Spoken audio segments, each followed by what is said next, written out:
What's going on, guys? My name is Dr. Jim Cellini. I'm a board-certified practicing veterinary neurologist and neurosurgeon. On this episode, I'm going to walk you back to the very basics. I recently had an owner of a dachshund ask me if disc herniations were common in the breed. And a disc herniation and disc disease is like the most common problem in dachshunds. I'm sure you've all heard before, do your research before you get a dog. And that's fine and good, but that's not specific enough. So in this video, I'm going to give you 4 things that you should think about specifically before choosing a dog or before even getting a dog, whether it's a purchase or an adoption, any scenario. But before I get into that, if you don't mind hitting the like and subscribe button and perhaps leave a comment below and let me know if you found this stuff useful. Also, if you don't mind subscribing to the Cellini Rounds podcast, this is a podcast that me and my younger brothers do, including the other more famous Dr. Cellini. We post a new podcast on YouTube and Spotify every Sunday morning, and we basically just talk about everything that's either in the news or in our lives that's going on that we think might be entertaining or potentially educational. All right, guys, let's get into 4 things that you should think about before getting a dog.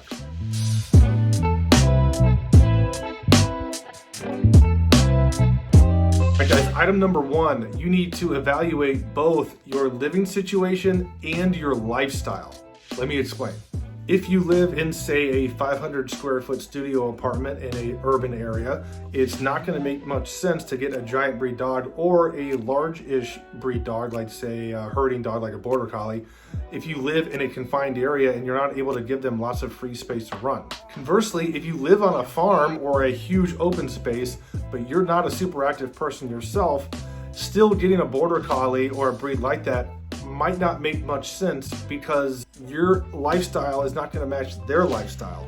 If you don't enjoy going out and running or spending a ton of time with them outside, they're still cooped up indoors at the end of the day and they're not getting all the exercise that they need. So keep in mind not just where you live, but how you live when you get a dog. Okay, so item 1 was pretty common sense. Most people know that. Item 2, I want to get a little bit more specific on you, and that is research the specific diseases that the breed you're looking at is predisposed to. Using my dachshund example, if you are about to purchase or get a dachshund in some way, shape, or form, you should really familiarize yourself with all of the ins and outs of disc herniations and intervertebral disc disease in the breed, because the breed is so predisposed. About 25% of all dachshunds will have some form of disc herniation or disc disease in their life.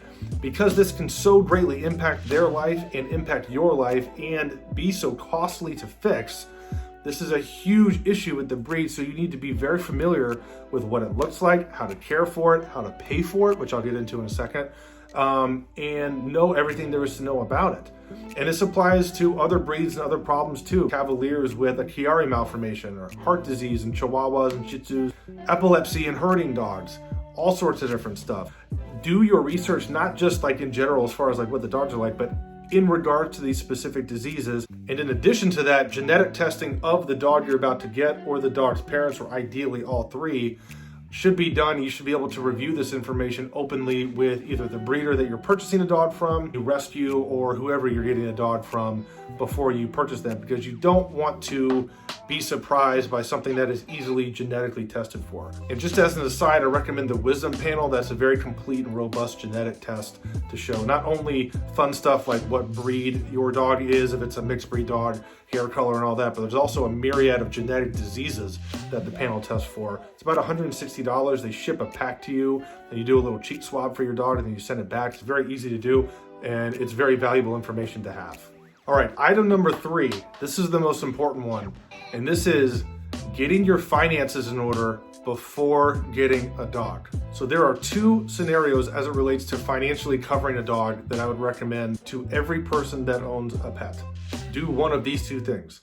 Option number 1, and I understand this isn't for everybody, but option number 1 is probably the best option, and that is have anywhere between, I would say, $7,000 to $10,000 of liquid cash set aside in a high interest savings account, so that as needed, if an emergency comes up, you can bust the piggy bank open, have access to it, and pay for an emergency. So why $7,000 to $10,000? Well, I've been working in emergency and specialty centers for probably about 10 of the last 12 years of my life. And I can tell you that most serious emergencies that require a dog to either have a surgery or some other major procedure are going to end up costing somewhere between, let's call it $6,000 to $8,000. And that can easily go higher than that, and rarely does it go lower than $6,000 if we're talking about serious emergencies. Stuff like I deal with, disc herniations, MRI and surgery, hospitalization periods, foreign body removals, knee surgeries, GDVs like stomach bloats, septic abdomens, urinary blockages, and all sorts of things like that. Did I say foreign bodies? Anyway, all of those emergency procedures can run you multiple thousands of dollars quite easily. Now, trust me, I hear what you're saying right now, which is maybe something like, who the hell has $7,000 to $10,000 to just lay around and have sitting there liquid? I totally get that. And that's why option number 2, for those that are not able to do that, is to have your pet fully insured. I can't even tell you how many times throughout my career I've seen a pet's life saved by the simple fact that the owner had them insured, had health insurance for them, and they were able to afford the cost of care. A lot of people ask me, what company do you recommend? I don't recommend a specific company, though I will say I've had a number of owners tell me that they're happy with the experience of Trupanion, so I feel like that might be a good company to look into. But I don't recommend a specific company. There's a bunch of companies out there now. Trupanion, like I mentioned, VPI, Lemonade, SPCA is another company. But you can very easily go online, punch in your dog's information or the breed that you're looking at, and get a cost breakdown of what a monthly premium would be and what different insurance plans cover. And you can pretty much map out what sort of cost you're looking at to insure your pet. A couple other facts about pet insurance. One is most pet insurance companies will still require you to pay all of the money up front. It's not like human health insurance where you just hand them your United card and you pay like a $25 copay. Most of the time you still have to pay for the services, meaning you have to shell out multiple thousands of dollars for an emergency, and then the insurance company reimburses you.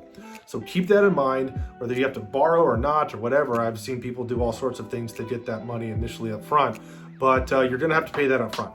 The second thing that you need to consider is that if you're going to get insurance, do it as soon as possible.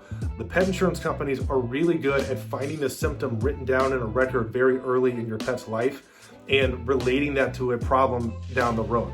This will get labeled as a pre-existing condition, and it will nullify any coverage that they want to apply to your pet. So if you're going to get them insured as soon as you can. Final point about pet insurance.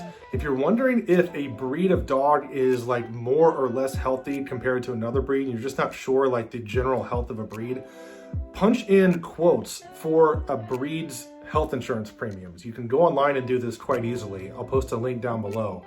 But what you can do is compare monthly premiums and generally how much it costs to insure certain breeds. And what you'll notice is that some breeds are much more expensive to cover than other breeds.